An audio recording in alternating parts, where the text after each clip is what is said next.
Perfecto. Buenos días. Qué honor poder estar aquí y poder estar en conversación con todos ustedes.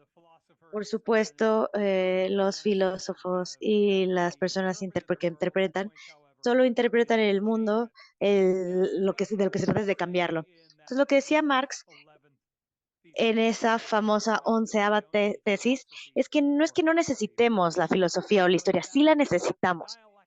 Pero esa dialéctica y el materialismo dialéctico, como forma de explorar el mundo, es interno a, a la lucha de clases. Esto es lo que Lenin decía, una lucha teórica. Y creo que esto es importante en estos tiempos donde el sistema universitario, especialmente en el norte global, se ha integrado, perdón, más en el aparato industrial climático y está más preocupado por encontrar los fragmentos de la realidad que que el ensamblarlos parecen que nos dan como una imagen holística y síntesis de la dinámica del capitalismo en la red de la vida. Entonces, hoy día espero poder compartirles algunos pensamientos que espero que sean provocativos, que los provoquen, que los puedan utilizar en su trabajo y en sus conversaciones, así como mientras avanzan. Entonces vamos a comenzar con lo obvio. Estamos saliendo del Holoceno.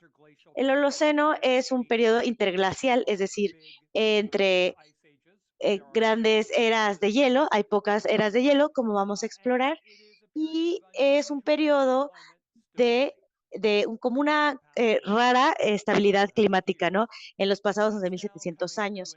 Eso ahora está llegando a un fin. Y para muchas personas, esta es la era del antropoceno, ¿no? Que estamos entrando a la era del hombre. Y yo creo que esto es un error. Pienso que esto una idea imperialista de ver el mundo que surge de una ciencia imperialista cuyos linajes van directamente a los pensamientos americanos de de post Segunda Guerra Mundial, del mundo de la cibernética, y de manera más amplia de la revolución cartesiana, de la revolución industrial que está asociado con Bacon, Descartes y otros. Como muchos de ustedes saben, mi respuesta es que estamos y hemos estado y continuaremos por lo menos algunos años más viviendo en el capitaloceno, la era del capital. Esto no se trata de una era geológica.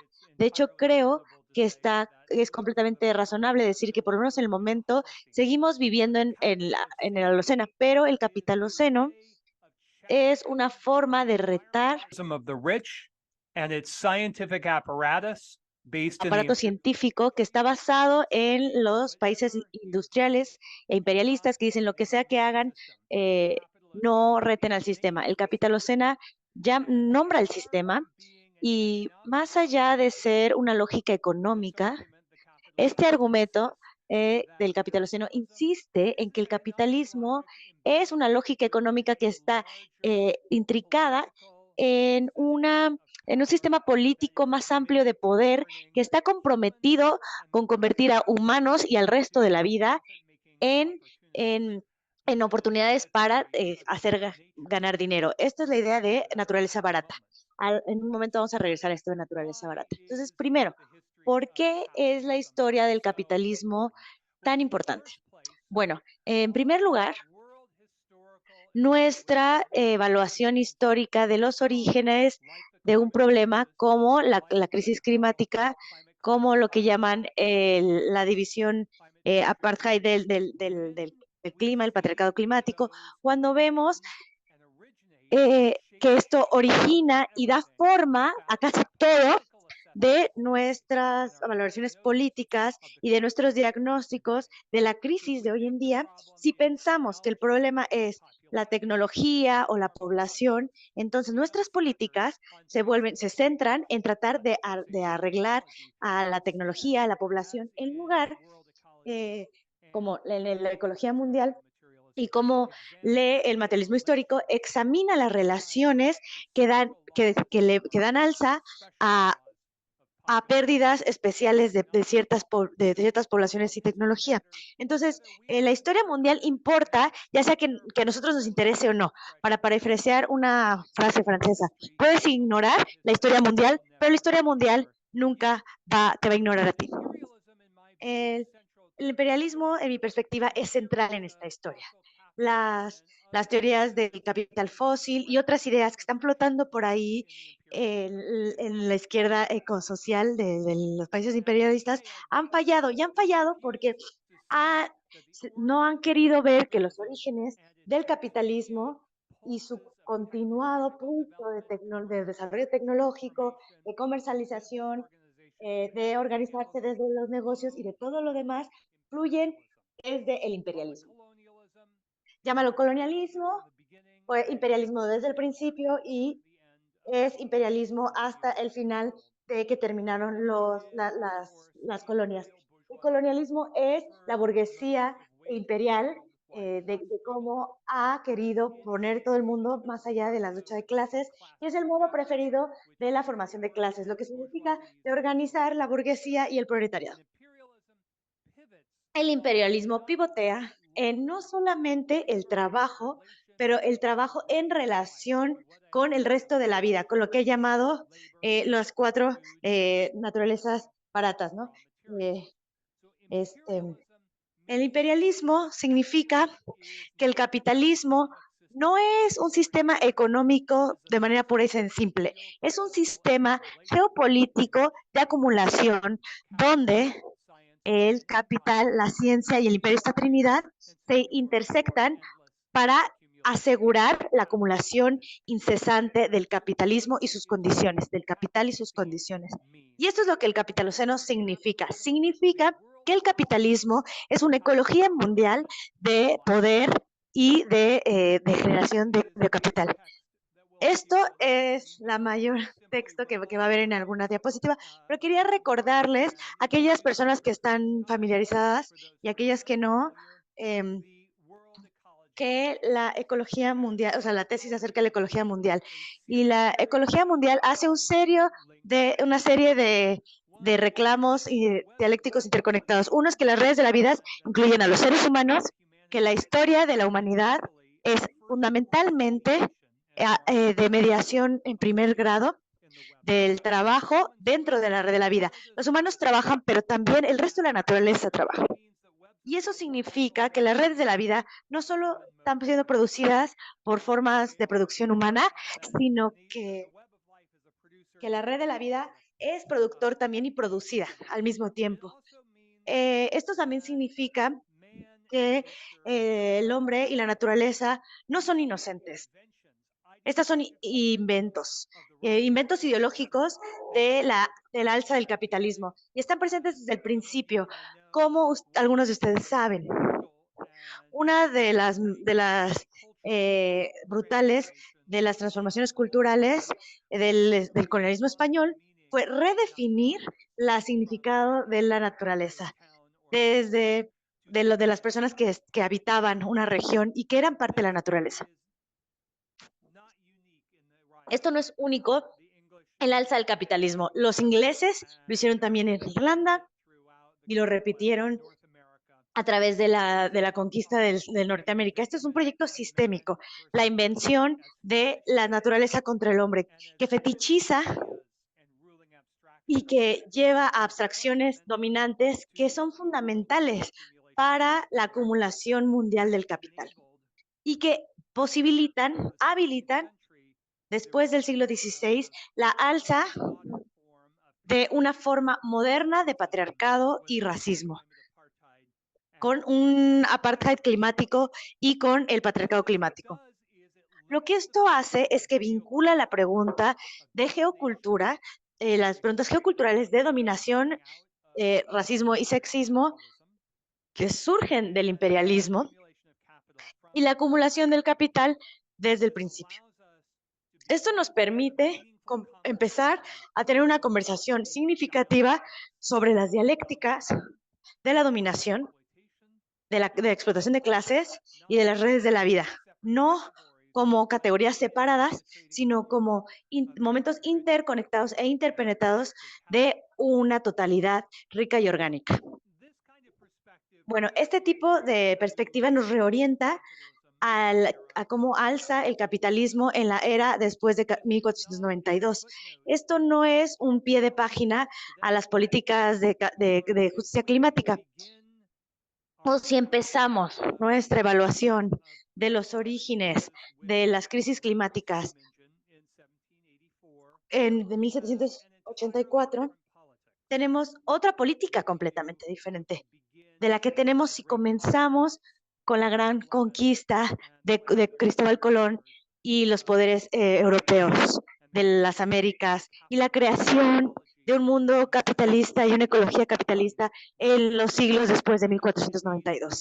Y de hecho, como veremos, prácticamente todo acerca del capitalismo, que es significativo a día de hoy, se formuló durante esta era, antes de la revolución industrial. La de revolución industrial fue una amplificación de las relaciones y las tendencias y los procesos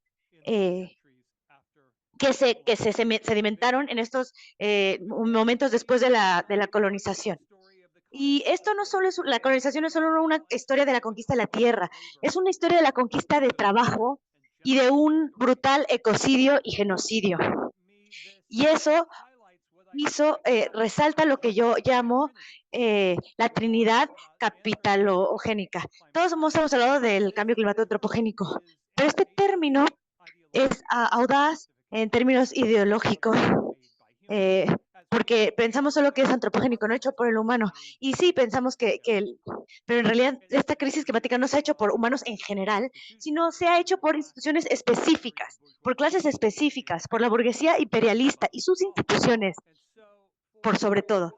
Entonces, para la ecología mundial, resaltamos esta trinidad de capitalogénico, el patriarcado climático, el patriarcado del apartheid climático, y estos es para no reducir a la idea de que todos los seres humanos, ¿no?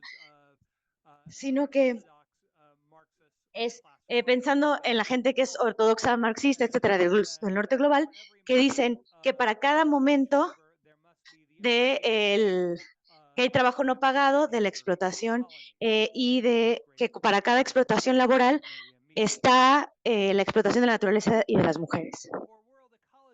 Para la ecología mundial, insistimos en que las relaciones que subrayan ciertas formas tecnológicas y tienen que ser identificadas. Podemos ver esto en cualquier número de esferas. Esto lo podemos ver para la agricultura capitalista también, que cerramos la agroecología industrial en este lugar o en aquel otro lugar. Ok, podemos bajar el calentamiento global, pero no podemos ver, o sea, realmente ir a la raíz del capitalismo sin ver las relaciones imperialistas que están debajo del cambio climático. Entonces tenemos que ir más profundo. Y como ya argumenté durante mucho tiempo, la agricultura está en el centro de la crisis climática. Como sabemos, el capitalismo está puesta sobre un modelo de revolución agroecológica que en su forma más simple produce más y más comida con menos y menos tiempo de trabajo laboral. Y ese modelo ha permitido que el capital y los imperios arreglen la crisis de acumulación. Ese modelo ahora ha sido completamente derrochado por el clima climático. El clima climático ahora está siendo contribuido por la agroecología a gran escala. Aquí solo hay un indicador muy significativo de la supresión de la productividad agroecológica. Esto es del trabajo de Ortiz y Bovea y sus colegas, publicado en un artículo en 2021, vieron que entre 1961 y el 2020, 7 años de productividad agroecológica se ha perdido por el cambio climático. Desde luego hay una dinámica más amplia de los momentos geofísicos, de la crisis climática. En esto tenemos que preguntarnos dos o tres grandes preguntas. Creo que tengo tres aquí. Una es lo que ya les indiqué. Tenemos que preguntarnos, ¿esta crisis, la crisis climática, es una crisis del conflicto entre el hombre y la naturaleza o es una crisis de conflictos y contradicciones de los capitalismos y las clases? Es una crisis capitalogénica. En segundo lugar, esta crisis es una crisis de desarrollo del capitalismo, una que puede ser arreglada a través de nuevas formas de reestructuración global, cercamiento y acumulación primitiva, o es una crisis épica del capitalismo, como una ecología mundial y las formas de vida y de acumulación. Y por último, tenemos que pensar seriamente, en vista de los temas de hoy, entre la agricultura y el clima. Creo que mucha de la izquierda y de la izquierda académica, aun aquellos que son progresistas, de manera inconsciente adoptaron una propuesta malthusiana, donde la intención de la agricultura y el cambio climático están mediadas por ciertos fetiches, ¿no? Como esta idea de la tecnología. O podemos ver que la agricultura y la crisis climática está mediada por la estructura de clases en la red de la vida. Y aquí me refiero a la lucha de clases como una propuesta ontológica, no simplemente como un momento de la ocupación campesina de la tierra o los trabajos cerrando una fábrica. Esas son expresiones de la lucha de clases. Pero la lucha de clases es un, es una forma, una filosofía metabólica, la filosofía en los términos de Engels y Marx, que nos permiten confrontar de manera ideológica los poderes del malthusianismo que ahora están diciéndonos que aceptemos desarrollo sustentable, que quiere decir austeridad para todo el mundo. Nos están diciendo de cómo la naturaleza es positiva y, y la paternidad. Y esos son los maestros del universo que nos están diciendo esto en el Foro Económico y otras instituciones del capitalismo transnacional y la clase. Para combatir esta ilusión de paternalismo a la naturaleza, tenemos que regresar a la historia. Tenemos que preguntarnos preguntas de esta estabilidad de Holoceno, ¿no? De 700,000 años, ¿no? ¿Por qué había tanta estabilidad climática y ambiental? Lo que estamos viendo es que la emergencia de las clases sociales a partir de las revoluciones urbanas muy famosas, hace 8,000 años más o menos, unos milenios, perdón. La emergencia de la sociedad de clase, de las revoluciones urbanas, estabilizaron la clima. Y esto es fundamental si queremos combatir los argumentos de Malthusser que están alrededor de nosotros, incluyendo debajo del antropoceno y otros constructos imperialistas. Lo que yo he hecho aquí es iluminar la distinción en estos periodos interglaciales, el Holoceno. En contraste con sus predecesores, el químico ha mostrado que hay una regresión inusual de la historia de la carbonización y de la historia del calentamiento del Holoceno, que el Holoceno no, como sus predecesores hicieron, no regresaron a un nuevo máximo glacial. En cambio, el nacimiento de la sociedad de clases se estabilizó e incrementó la carbonización en la atmósfera a niveles alrededor de ciertas partes por millón, que esto asegura el florecimiento de la agricultura en diferentes formas. Entonces, esto es fundamental para entender el momento presente, porque los nexos del clima y la lucha de clases son centrales para la historia de la civilización, que es la historia de las sociedades de clase. Y es una clave de un elemento escondido y más importante. Nos pusieron esa canción hermosa al principio del evento de hoy y quiero sugerir que lo que sugiere es que está mal puesto, ¿no? Ahorita voy a entrar más, ¿no? Mientras avanzamos en esto.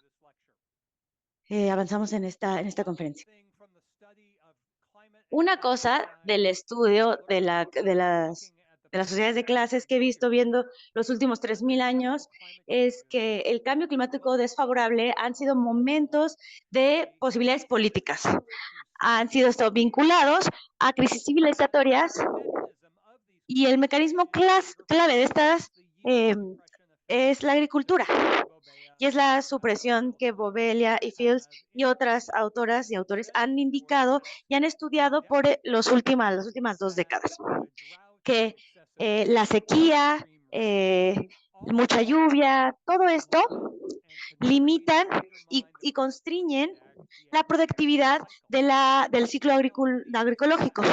Y mientras en lo abstracto los ajustes son posibles, las clases dominantes siempre vieron cómo mantener su poder, lo cual era últimamente el poder sobre el régimen agricultor de la clase que estaba en el momento. Ahora, no voy a ir a pasar por toda la historia, pero sí quiero resaltar algo importante. Después de varias crisis civilizatorias, la crisis del occidental de Roma, por ejemplo, de Europa feudal, 1000 años después, es otro ejemplo muy bueno. Después de todas esas crisis, los campesinos sí reorganizaron la producción y la reproducción en formas que respondieron de manera muy productiva y equitativa a las condiciones climáticas de estas que eran desfavorables, ¿no? Esas condiciones climáticas desfavorables eran desfavorables para las clases dominantes y para que ellas mantuvieran control sobre la tierra y el trabajo, eso es la red de la vida, para poder reproducir su poder de clase. Y no se preocupen acerca de todo esto, de esta dispositiva, pero fíjense en este elemento que les acabo de decir. Periodos de crisis climáticas desfavorables son momentos de políticos y económicos de inestabilidad y de crisis y de modos de producción. Entonces, aquí podemos ver, como las manecillas del reloj, en la izquierda hasta la derecha, que cada vez que vemos un momento desfavorable de la crisis climática, hay un momento de crisis de clases o de los modos de producción. Estos a veces son crisis de desarrollo, como en Roma en el tercer siglo, o como podemos ver en la pequeña era de hielo.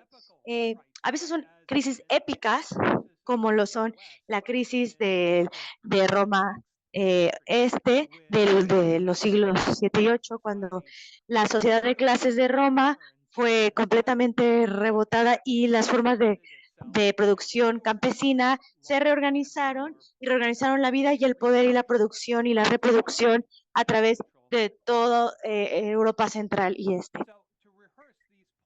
Entonces, para ensayar estos puntos, que las crisis climáticas y los momentos desfavorables de clima son cuando los grupos dominantes responden no con más flexibilidad, sino con menos flexibilidad sobre su control básico sobre los medios de la producción agraria y de las relaciones de la producción agraria. Este esfuerzo por controlar la plusvalía de la agricultura, a pesar del cambio climático desfavorable sobre la agricultura, produce clases. Entonces, más allá de la lucha de clases normales a través de los 3.000 años, teniendo en cuenta este factor de desfavorecimiento climático, nos lleva también a la crisis del siglo del bronce. Entonces, ahora podemos compartir un poquito de las claves de hoy, de la clase de hoy. Que el clima desfavorable es malo para Mi mamá tiene bonito perro. Ay, perdón.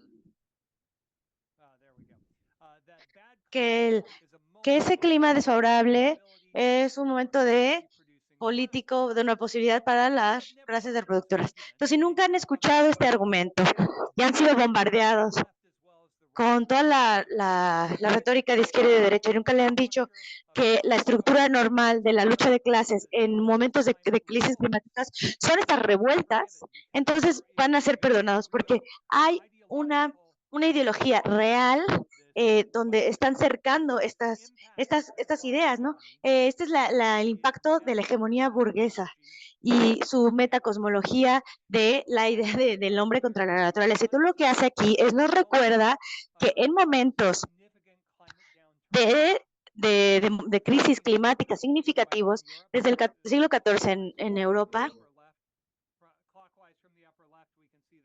que podemos ver las revueltas campesinas, podemos ver diferentes modos de reorganización en diferentes años. Hay ejemplos aquí que están puestas, ¿no? En 1358, en 1791.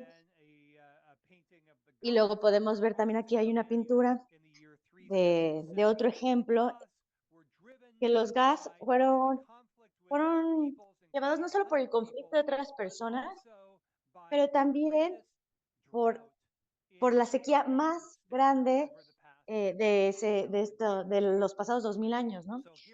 Que fueron impulsados por eso. Entonces aquí regresamos. Los momentos de crisis climáticas de manera desfavorable para el ciclo agricultor son momentos de posibilidad política. Y quizá podemos como mutar a quitarle el sonido a todo el mundo por ahora. Por favor, alguien tiene ese control, porque se está escuchando mucho ruido. La gente se suma y su micrófono está listo. Entonces, lo que tenemos aquí en esta tabla es en la primera mitad tenemos el sol, el máximo del sol y el mínimo. Entonces, cuando hay más energía solar a la Tierra, afecta el clima, lo calienta.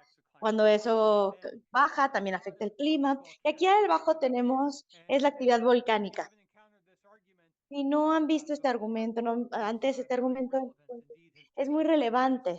Ha estado en las noticias. La actividad volcánica es fundamental para los cambios climáticos. Generalmente, la actividad climática saca tanta ceniza a la atmósfera que hace que se enfríe la crisis, el mundo, pero ahora desde que vemos de 2022, Tonga Tonga, la explosión de este volcán, estas erupciones pueden contribuir al calentamiento global también, al poner agua en la estratosfera. En cualquier evento, lo que estamos viendo aquí es que el metabolismo estratégico de clima y la clase, y para los marxistas son muy difíciles, ¿no? Porque lo quieren poner todo en naturaleza contra sociedad, y creo que esto es muy falso, que la actividad volcánica, como el mínimo solar y máximo, no son antagonistas dialécticos que entran dentro de las contradicciones de la lucha de clases en la red de la vida. Aquí de nuevo pueden ver que momentos de cambio climático desfavorable son momentos de crisis políticos, económicos y políticos que a veces las clases de élite pueden estabilizarlo, y otras veces no pueden estabilizar estas crisis, y es una transición de un modo de producción a otro. En la historia del norte global, en la historia del hemisferio norte, esto tiene una forma específica de momentos recurrentes, pastorales y campesinos, y de estas hegemonías sobre la vida social en periodos largos de tiempo, hasta que las sociedades de clase se vuelven a imponer.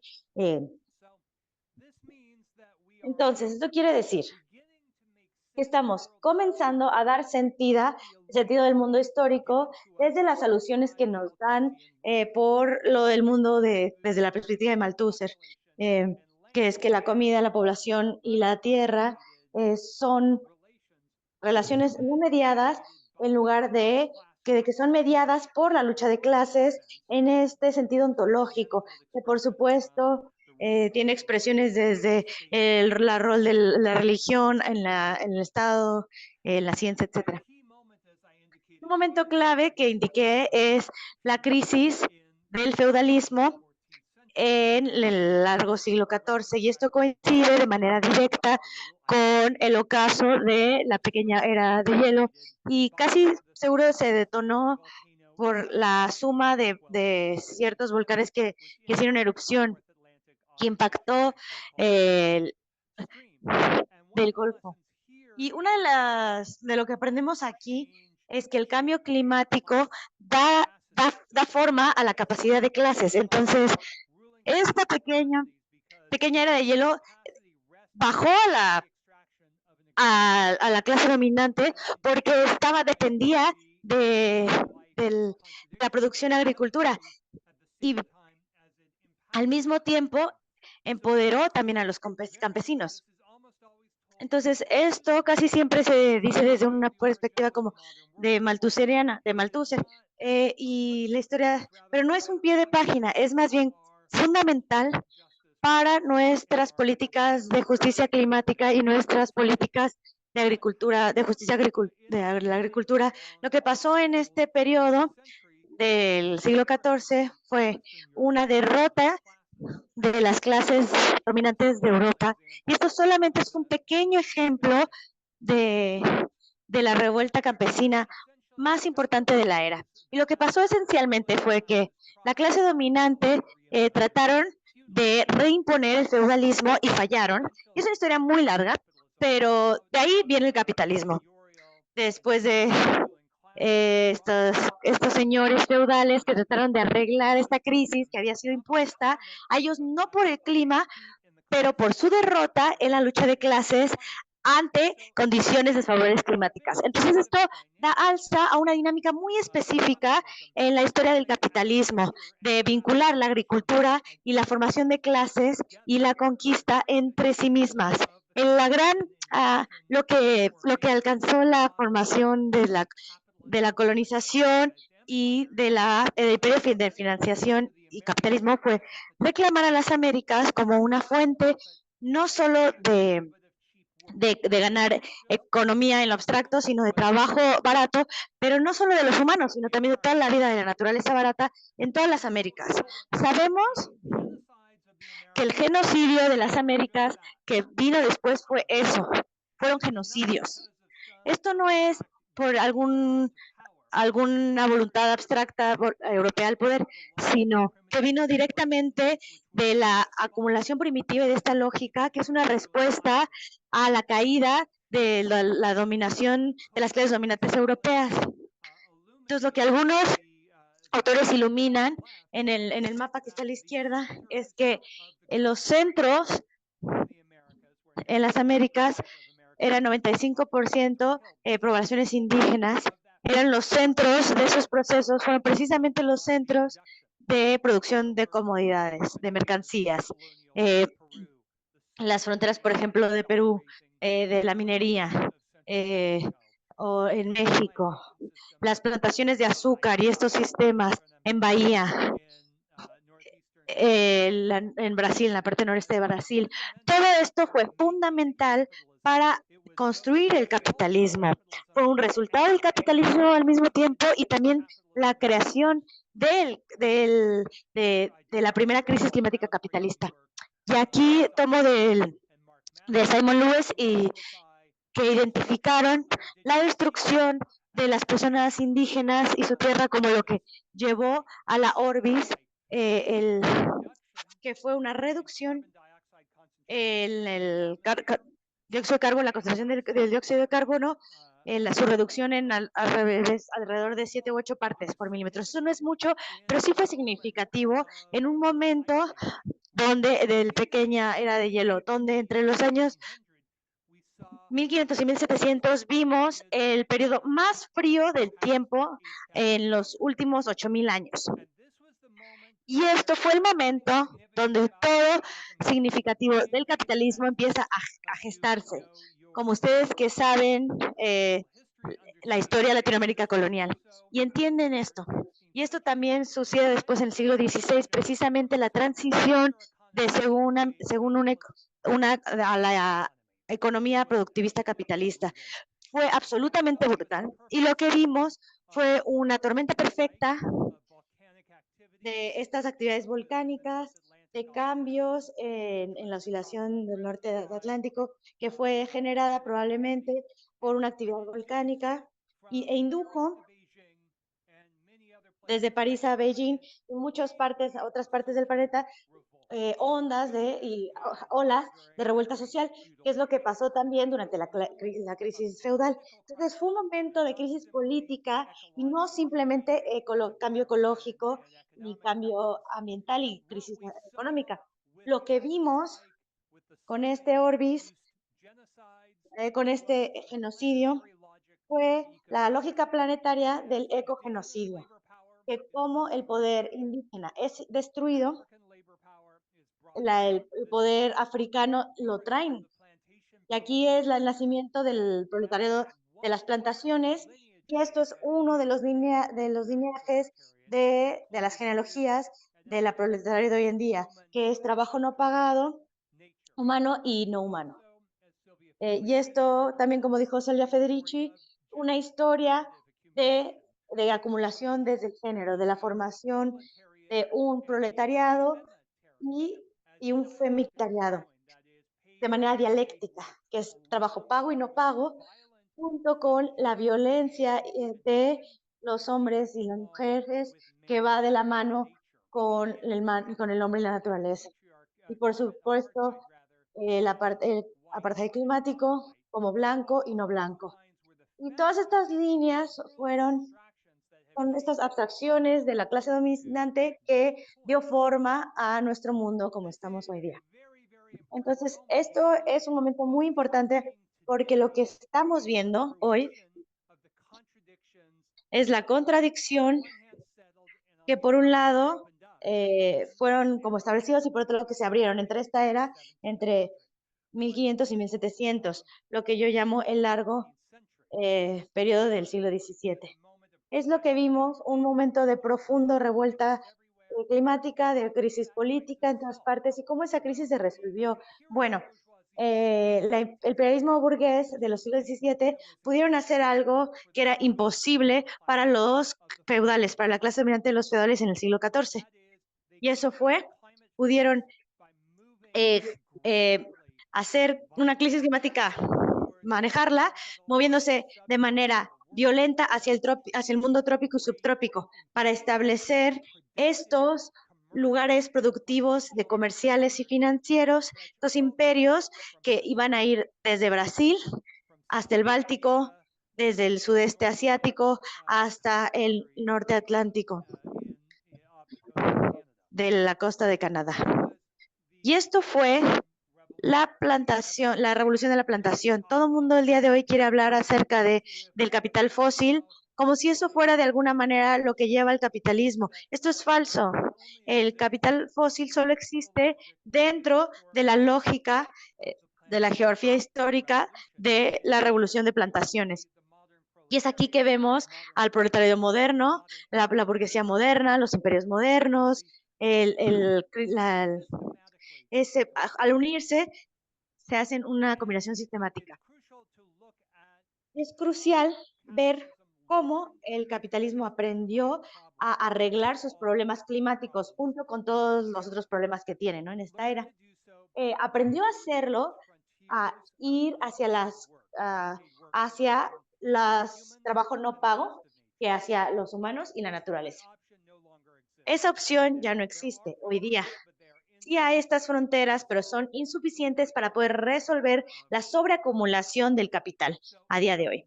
Entonces, una de las claves que queremos que se lleven del día de hoy es esto, que de la trinidad capitalogénica del capital climático y la división de clases climáticos y el patriarcado climático no es el resultado de la crisis climática de ahora, sino que esa trinidad capitalogénica es el impulsor de esa crisis climática.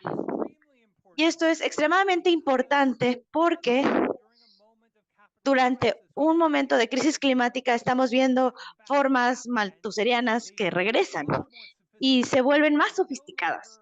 Ya no, generalmente, ¿no? Ya no hablan acerca de población, sino hablan cosas como de consumo. Y es muy importante recordar, el consumo es una categoría liberal y neoliberal, una que muchas veces oscurece y busca oscurecer las relaciones que subyacen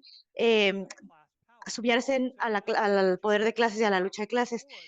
Entonces, lo que mencionaba hace rato, hay otras revoluciones que podemos ver cómo las crisis climáticas y la lucha de clases están intricadas y vemos este ejemplo más o menos en 1728 y 1820. Esta también es la era donde tenemos a Malthus, Thomas Malthus, que está en un momento donde el capitalismo se enfrenta a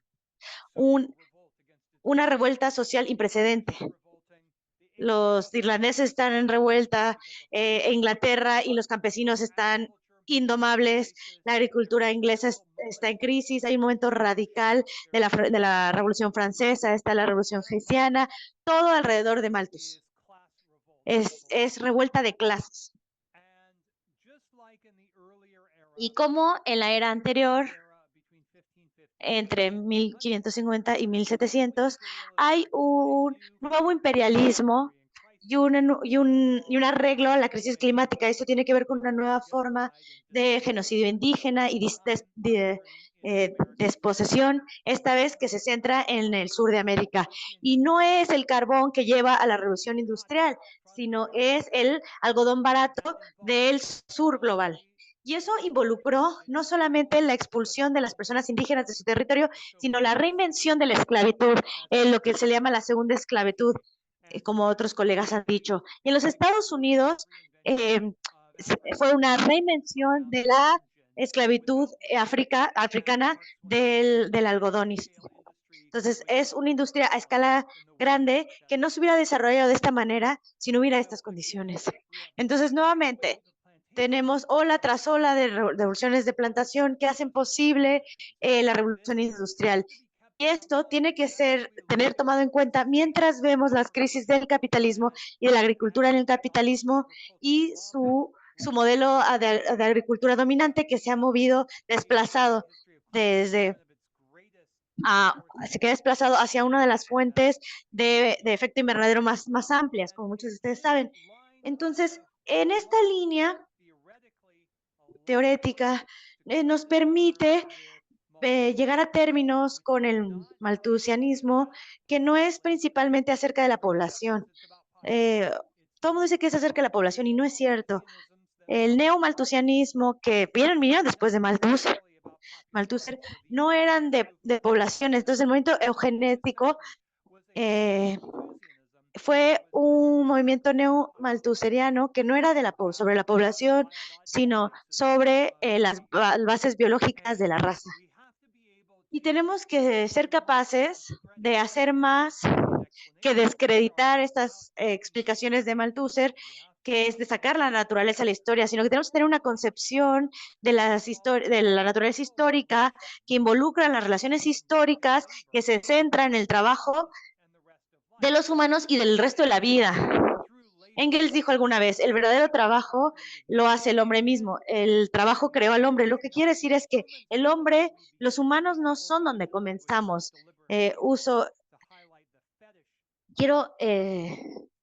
Quiero como, sí, dijo, el trabajo crea al hombre y a la naturaleza. Y como ecologistas o como marxistas, nos hemos tomado eso en serio. Y el malthusianismo es de tomar la naturaleza fuera de la historia y construir reglas naturales. Y tenemos que retar esto porque todo esto, cada giro es un bastión de la lucha de clases y del poder de clases. Y es obvio, no tan obvio, que la economía neoclásica es una especie de pensamiento malthuseriano, que es pensar desde ahí. Para citar a Larry Summers y la secretaria que le ayuda al presidente Obama, las leyes de la economía, decían, son como las leyes de la ingeniería. Una clave trabaja en todas partes. Este es el grito de la burguesía. Entonces, para desarrollar e interpretar una visión política que combata esto, tenemos que ver formas de unificar estos dos momentos del capitalismo y de sus crisis. Una crisis de la generación de vida y una crisis de la generación de surplus. Aquí hay algunas imágenes. Todos estamos familiarizados con la representación. Y no muchas veces lo conectamos con las representaciones como estas, que son a largo término, de cómo crece la crisis, de la sobreacumulación. Y no muchas veces conectamos eso con, con la, con la baja de productividad de agricultura en los últimos 15 años. Entonces, hay que recordar que eso profundiza, es un problema que se profundiza, que se reconoce de manera amplia en la literatura, que la revolución de agricultura del capitalismo produce más y más comida con menos y menos trabajo y se ha roto y no va a revivir si esto va a ser por muchas razones. Entonces, la baja de la productividad de agricultura ha estado en lugares como los Estados Unidos, Europa, desde 1970, en lugares como la India, eh, según esto con la Revolución Verde desde los años 80. Entonces, déjame subrayar, ya que referencié la Revolución Verde, que la Revolución Verde fue una forma de poder suave de contrainsurgencia de la Guerra Fría y guerra total contra la liberación nacional y sus luchas. Y eso es importante cuando empezamos a pensar en las provincias agroecológicas y sus transiciones en el momento presente. Vamos a regresar a eso en un momento. Por ahora, lo que quiero resaltar es que la crisis entendió cómo bajó la productividad, la agricultura desde el capitalismo, está poniendo en moción las revueltas de los reproductores directos. Y esto son las condiciones que subrayan y animan la soberanía alimentaria y otros movimientos para la justicia agroecológica. El capital busca solucionar sus crisis de productividad al apropiarse de más trabajo no pago de los humanos y el resto de la naturaleza y de extraer más valor de surplus de las mismas casas de manera simultánea. Y esto induce una reproducción en la agricultura de manera mundial y toma diferentes maneras en las diferentes partes del mundo. Es más dramático, lo podemos ver en el sur global, pero tiene también una cara en el norte global, como una crisis profunda de la agricultura de los pequeños burgueses. Entonces tenemos que ver y ser cuidadosos con las críticas de izquierdas de que la agricultura no se trata de regresar, esta crítica no se hace de regresar a un ideal campesino del pasado remoto, sí, pero sí deben involucrar un nuevo modelo de avanzar con las fuerzas productivas desde las nociones de cooperación, no solo un modelo igualitario entre humanos, pero entender que la cooperación con el resto de la vida puede abrir nuevas posibilidades y nuevas potencialidades de las relaciones humanas en términos de justicia dentro de las redes de la vida. Y esto es muy importante para la transición presente. El peligro es caer dentro de la trampa de lo que Schumacher una vez dijo, que dijo, pequeño es hermoso. Esto puede ser cierto, pero no es universalmente cierto. Y si se toma como la única verdad, puede llegar a ser muy limitado. Entonces es importante recordar esta historia del imperialismo que comenzó y se desarrolló a través de relaciones de trabajo y tierra que acabo de articular. Y déjenme enfatizar que los acercamientos en los siglos XVI y XVII en Brasil o en otros lugares como Inglaterra en el mismo periodo, que este imperialismo, estas formas imperiales, alrededor de una forma concreta de modelo de agricultura, se diseñan más para proteger ese modelo de agricultura, llámalo agricultura industrial, agricultura de plantaciones o agricultura capitalista, pero el imperialismo quiere defender ese modelo contra cualquier otros que reten ese modelo. Entonces, mientras las políticas buscan estas políticas que en el siglo XX, estas revoluciones de agricultura y revoluciones socialistas lo ven necesario y su modelo siempre ha sido para citar a un militar en Vietnam durante 1968. Para poder salvar el pueblo fue necesario destruirlo. Entonces, nuestras perspectivas de las transiciones agroecológicas sí tienen que decir sí, lo pequeño es hermoso, pero también tenemos que darnos cuenta de lo serio de los retos contrarrevolucionarios que van a venir desde el Imperio Americano. Por supuesto que no necesito recordarles a la gente de Latinoamérica de qué perverso y estructuralmente es la intervención gringa y que ha tenido y que continúa teniendo en los territorios latinoamericanos y a nivel global. Aquí está la red de las bases militares, depende de cómo las cuentes, entre 700 y 800 bases militares alrededor del mundo de las que sabemos. Entonces, tenemos que pensar seriamente desde esta perspectiva también de los pequeños es hermoso y de las formas campesinas y de la mano de todo esto, también tenemos que pensar seriamente en lo que dijo Maquiavelo de las Fuerzas Armadas y no armadas. Y ninguna es la clave hacia la victoria, pero una sí es la clave hacia la derrota. Entonces, para ir concluyendo, vamos a tratar de poner algunos de los puntos sobre la mesa más importantes. Primero, que no estamos en un momento de crisis separadas. Estamos en una sola crisis del mundo capitalista de su ecología, entendido como capitalismo, como un sistema de organizar el poder y los beneficios que se junta de la manera más fundamental con la crisis de la reproducción de la vida y la crisis de generar ganancias. Y también es un momento de muchos peligros. Entonces, la crisis es un momento de peligro, pero también es un momento de oportunidades, como nos dicen algunos filósofos chinos. Entonces es un momento de oportunidades y de peligros, pero el momento presente y el pasado para la mayoría del mundo ha estado lleno de violencias sistemáticas desde las lógicas de la acumulación militarizada. Y si vemos la historia de la acumulación militarizada, es abrumador y como vemos que mucho tiene que ver con la vida de agricultura y de la tierra y de extracción, del extractivismo. Entonces, ¿cuándo nos confrontamos? El ambientalismo de los ricos, que es más fácil, que dicen que es más fácil decir, es más fácil imaginar el fin del mundo que el fin del capitalismo. Bueno, están diciendo, los humanos son el problema, como si nosotros, de alguna manera, los humanos en general, como especies, tuviéramos una tendencia a matar y destruir.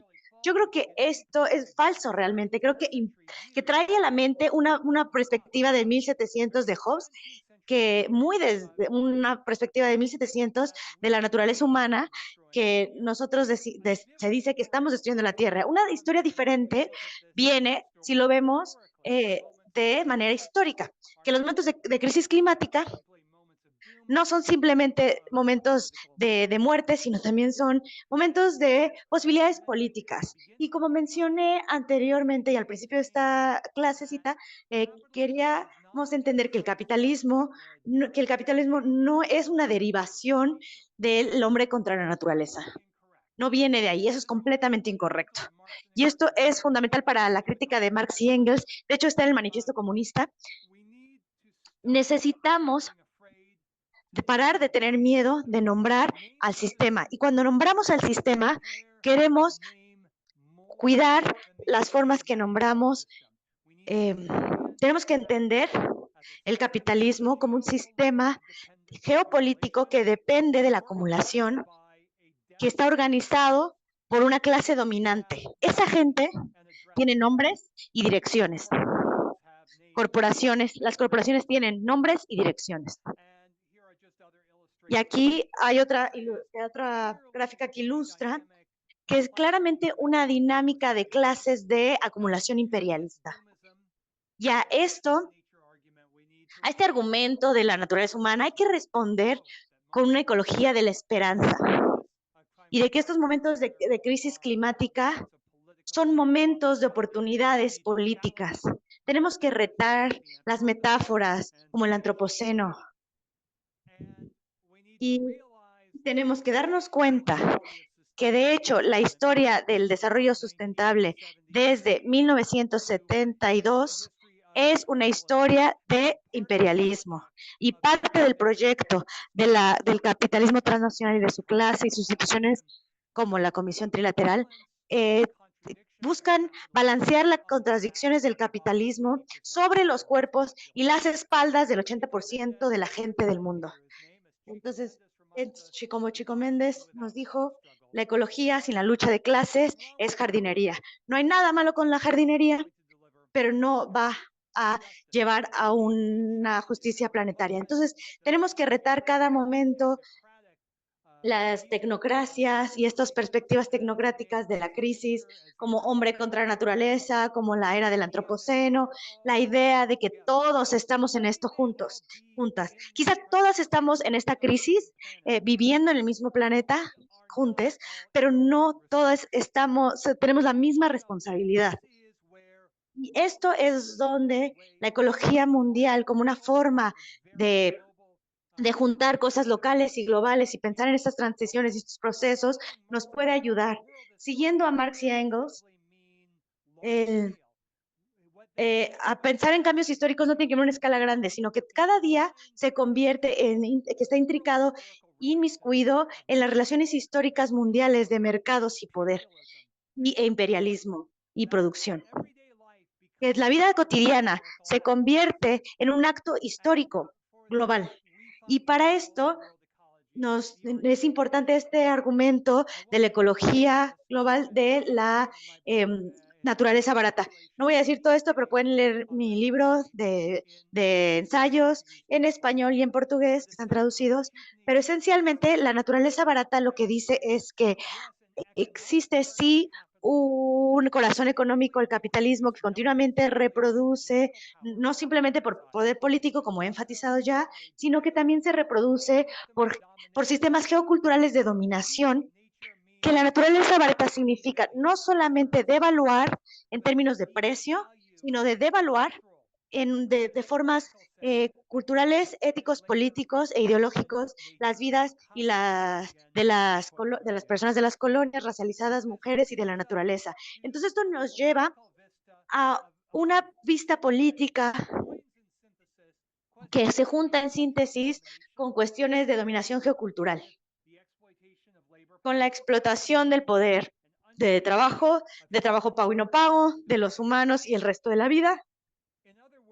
En otras palabras, esto elabora lo que decía Marx y Engels, que el capitalismo, la forma de producción del capitalismo, es irreconciliable, es una tensión irreconciliable con sus modos de vida, que hay un proceso histórico de vital y un proceso histórico físico que están en una tensión de clase en la historia misma del capitalismo.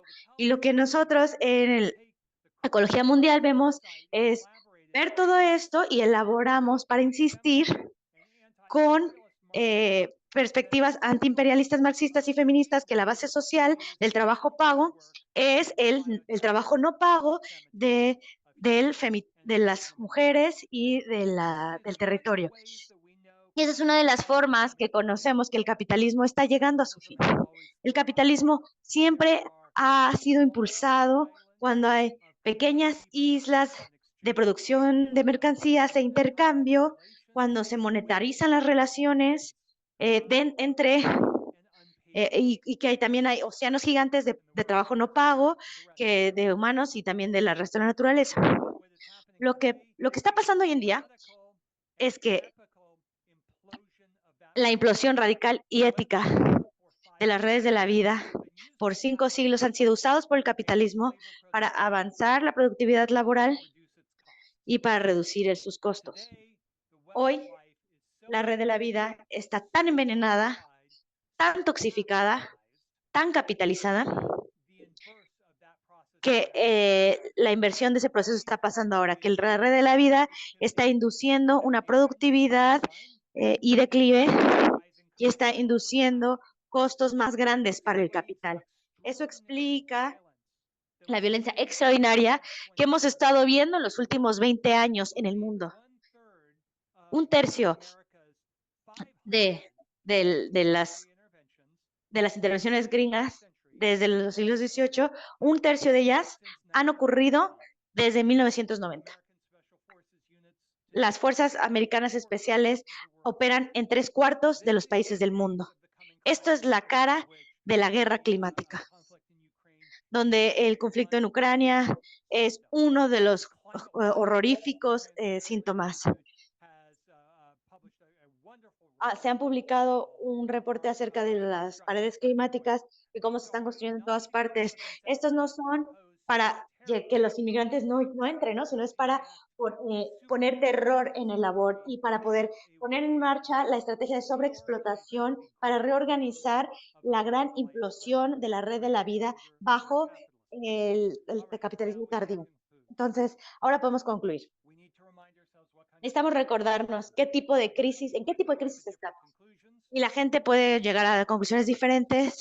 Es una crisis de desarrollo, es una crisis épica. Y después tenemos que construir nuestros argumentos en relación con la historia mundial y la historia mundial del capitalismo. Tenemos que recordarnos que las formas fenomenales de la crisis no tienen que ver con lo que subyace las relaciones del poder y del... Cuando vemos un síntoma, como es un oleoducto o una minera o las plantaciones de palma, tenemos que ver las relaciones subyacentes de poder que sostienen esas formas organizacionales. Tenemos que recordarnos que momentos de las crisis climáticas desfavorables pueden ser muy dolorosas para la mayoría y que son también muy malas para las clases dominantes. Son momentos entonces donde hay oportunidades políticas. Y que el acercamiento de los comunes que posibilitó el capitalismo y su existencia desde la colonización de las Américas hasta la era neoliberal, ahora mismo han alcanzado su punto de hasta arriba, de su punto de quiebre, para tomar de Manuel Wallerstein estas metáforas también. Y ahora ese acercamiento de los comunes, incluyendo el acercamiento de los comunes atmosféricos, está directamente contribuyendo hacia un capitalismo, una crisis capitalista no lineal. Que el capitalismo, como lo conocemos hasta ahora día, no puede existir. Puede existir en otra forma, quizás. Y eso nos trae preguntas muy importantes que otra colega ha hecho en años anteriores. Y desde ahí creo que queremos comenzar a recordarnos que esto no es un momento de muerte necesariamente, ¿no? Sino pensar cómo que esto puede ser un momento de posibilidad. Muchas gracias.